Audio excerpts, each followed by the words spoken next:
หน้าโรงแรมเล็กๆกลางเมืองเปเรราประเทศโคลอมเบียมีชายวัยกลางคนยืนเฝ้ากองซากอยู่ตรงนั้นหลายวันติดไม่ยอมกลับบ้านเขาคือพ่อของว่าที่เจ้าบ่าวอายุ24 ปีที่เขาพักโรงแรมนี้เป็นวันแรกในเช้าวันที่ 10 สิงหาและวันนั้นเองแผ่นดินก็ไหวขนาด 7.4 อีก6 วันถัดไปคือกำหนดพิธีแต่งงานของลูกชายเขาระหว่างที่รอทีมกู้ภัยเคยแจ้งว่าจับสัญญาณชีพใต้ซากได้พ่อก็เลยยืนรออยู่ตรงนั้นต่อส่วนคำตอบสุดท้ายเดี๋ยวผมเล่าให้ฟังว่าเรื่องมันจบลงยังไงเพราะช่วงเย็นวันที่ 15 ที่ผ่านมาแผ่นดินยังไหวซ้ำอีกฝั่งโลกหนึ่งแล้วรอบนี้คนภูเก็ตกับกระบี่รับรู้แรงสั่นถึงบ้านเรา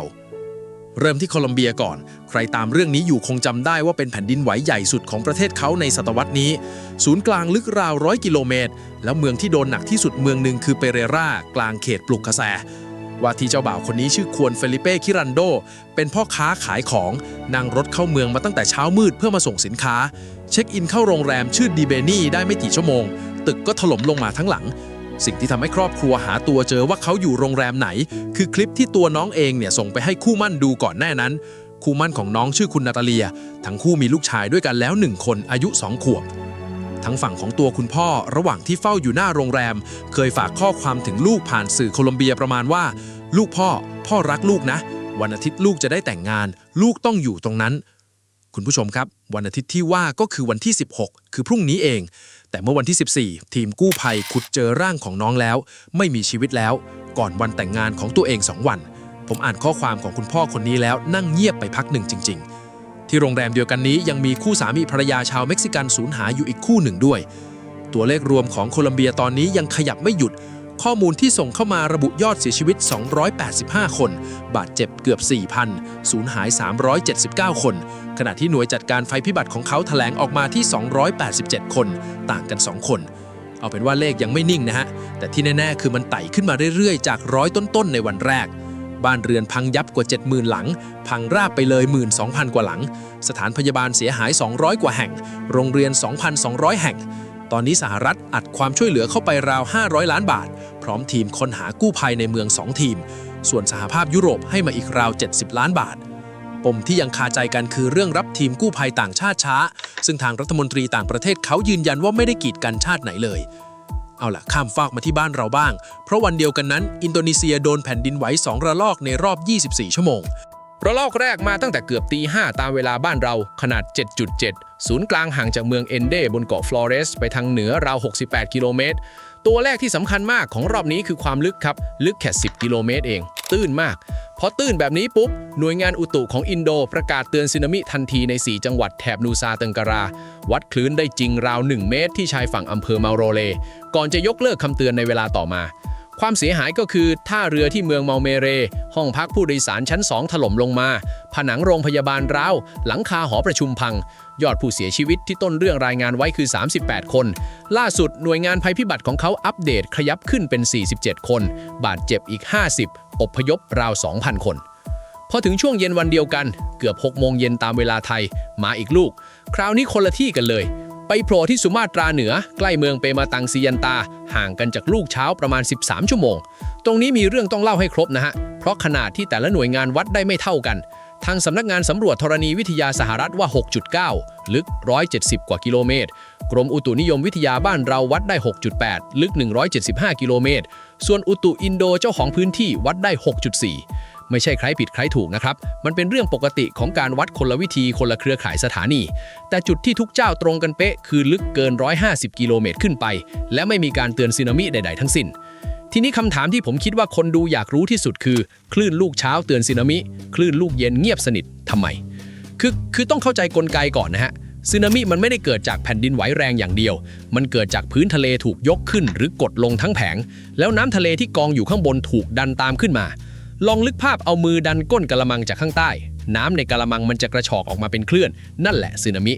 ทีนี้ลูกเย็นเนี่ยจุดปลดปล่อยพลังงานมันอยู่ลึกลงไป170 กิโลเมตรลึกขนาดนั้นมันไม่ได้อยู่ที่รอยต่อแผ่นเปลือกโลกตื้นๆแล้วแต่มันแตกอยู่ข้างในตัวแผ่นที่มุดลงไปใต้โลกพลังงานก่อนจะเดินทางขึ้นมาถึงพื้นทะเลมันไม่เหลือแรงยกพื้นทะเลทั้งแผงแล้วพื้นทะเลไม่ขยับน้ำก็ไม่ถูกดันคุณผู้ชมเห็นภาพไหมฮะ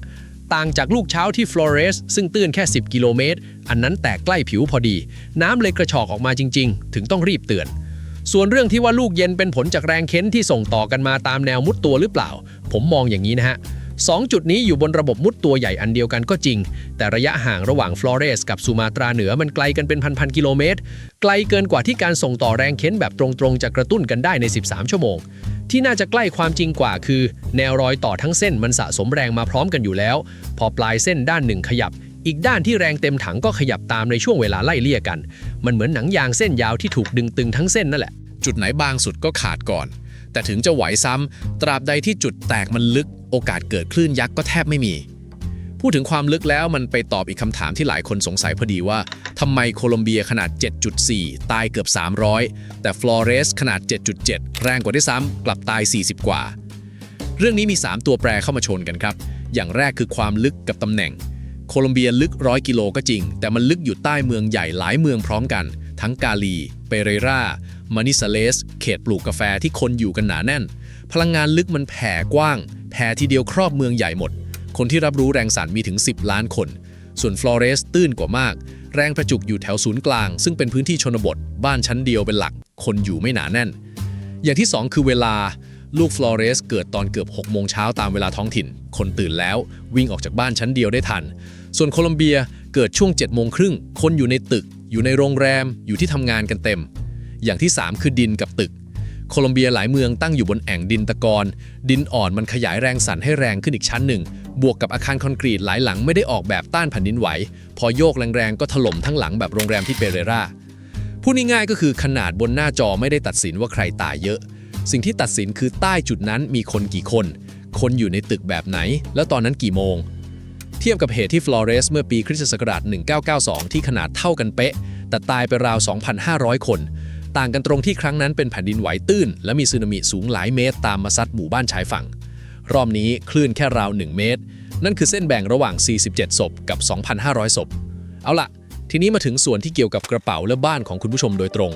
คืนวันที่15คนภูเก็ตกระบี่ตรังสงขลาสตูลพังงารวม6จังหวัดรับรู้แรงสั่นไหวได้ส่วนใหญ่เป็นคนที่อยู่บนอาคารสูงคอนโดโรงแรมและศูนย์กลางอยู่ห่างออกไปตั้ง 1,208 กิโลเมตรกรมอุตุบ้านเราวัดระยะจากอำเภอเมืองสตูลได้ราว417กิโลเมตรคำถามคือไกลขนาดนี้ทำไมยังรู้สึกคำตอบมันย้อนกลับไปที่ความลึกอีกนั่นแหละแผ่นดินไหวลึกมันปล่อยคลื่นแบบคาบยาวออกมาคลื่นแบบนี้เดินทางไกลได้โดยไม่ค่อยลดแรงแล้วมันดันไปเข้าจังหวะพอดีกับการโยกตัวของตึกสูงตึก10ชั้น20ชั้นมันมีจังหวะแกว่งตามธรรมชาติของมันอยู่เหมือนเราไกว่ชิงช้าถ้าเราผลักตรงจังหวะพอดีเนี่ยผลักเบาๆมันก็แกว่งสูงขึ้นเรื่อยๆนั่นแหละคือสิ่งที่เกิดกับตึกสูงริมอันดามันคนอยู่ชั้นล่างหรือบ้านชั้นเดียวข้างๆกันแทบไม่รู้สึกอะไรเลยแล้วทำไมสัญญาณเตือนไม่เข้ามือถือทั้งที่ตึกโยกกันจริงๆเกณฑ์ที่ทางกองเฝ้าระวังแผ่นดินไหวเขาวางไว้มันแบ่งเป็นโซนครับถ้าไหวบนบกในประเทศไทยขนาด 4.0 ขึ้นไปก็ยิงเตือนแล้วถ้าบนบกในเพื่อนบ้านแถบอาเซียนต้อง 6.0 ขึ้นไปแต่ถ้าเป็นเขตทะเลอันดามันต้อง 7.0 ขึ้นไปถึงจะเข้าเกณฑ์ส่วนการเตือนสึนามิยิ่งเข้มกว่านั้นอีกต้อง 7.5 ขึ้นไปและต้องลึกไม่เกิน100กิโลเมตรด้วยทีนี้ลูกเย็นวันที่15วัดได้ 6.8 อยู่นอกประเทศแล้วลึกตั้ง175ก็เลยตกเกณฑ์ทุกช่องพร้อมกันมันเลยเงียบผมเข้าใจนะครับว่าคนที่ตึกโยกอยู่แล้วมือถือเงียบสนิทย่อมหงุดหงิดเพราะที่ผ่านมาก็มีเสียงบ่นแบบนี้มาหลายรอบแล้วแต่ถ้ายิงเตือนทุกครั้งที่ตึกโยกเบาๆอีกไม่นานคนก็จะเลิกสนใจเสียงเตือนแล้ววันที่ของจริงมาถึงจะไม่มีใครลุกหนีอันนี้คือโจทย์ที่หน่วยงานต้องชั่งน้ำหนักกันต่อแต่ที่ผมอยากให้คนบ้านเราสนใจมากกว่าเรื่องสึนามิคือรอยร้าวในตึกที่เราอยู่กันทุกวันนี้แหละทางสมาคมวิศวกรโครงสร้างแห่งประเทศไทยโดยศาสตราจารย์ดร.อมรพิมานมาศเคยแนะวิธีตรวจไว้ชัดเจนหลังเหตุแผ่นดินไหวหลายครั้งที่ผ่านมาจุดที่ต้องเดินไปดูไม่ใช่ผนังห้องนอนที่ปูนแตกลายงาแต่คือเสากับผนังปล่องลิฟต์เพราะ2 อย่างนี้คือกระดูกสันหลังที่แบกน้ำหนักตึกทั้งหลังให้ดูตรงโคนเสาด้านล่างกับปลายเสาด้านบนเป็นพิเศษวิธีวัดง่ายๆแบบชาวบ้านคือหยิบบัตรประชาชนหรือบัตร ATM ไปสอดที่รอยร้าวถ้าสอดไม่เข้าถือว่ายังไม่อันตรายแต่ควรอุดด้วยกาวอีพ็อกซี่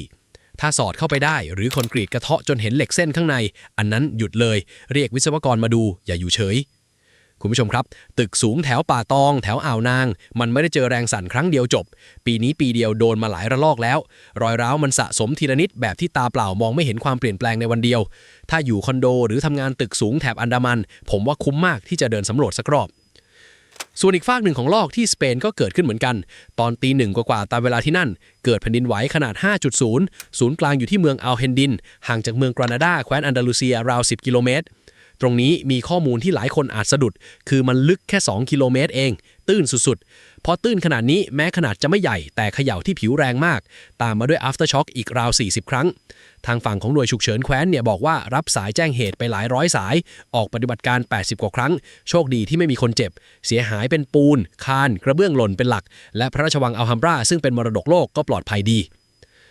รวมๆแล้ววันนี้3แผ่นดินไหวจาก3ทวีปบวกแผลเก่าที่โคลอมเบียที่ยังขุดหาคนกันไม่จบสิ่งที่ผมจะเกาะติดต่อจากนี้คือยอดผู้เสียชีวิตทั้งฝั่งฟลอเรสและโคลอมเบียที่ยังขยับไม่หยุดกับ aftershock ที่สุมาตราเหนือว่าจะมีลูกใหญ่ตามมาหรือไม่เพราะถ้าคราวหน้ามันเกิดตื้นกว่านี้แล้วเลื่อนออกมาทางทะเลอันดามันมากกว่านี้เกณฑ์ที่วันนี้ทำให้มือถือเราเงียบวันนั้นมันจะดันขึ้นมาแล้วเราต้องรู้ทันทีว่าจะทำยังไงต่อ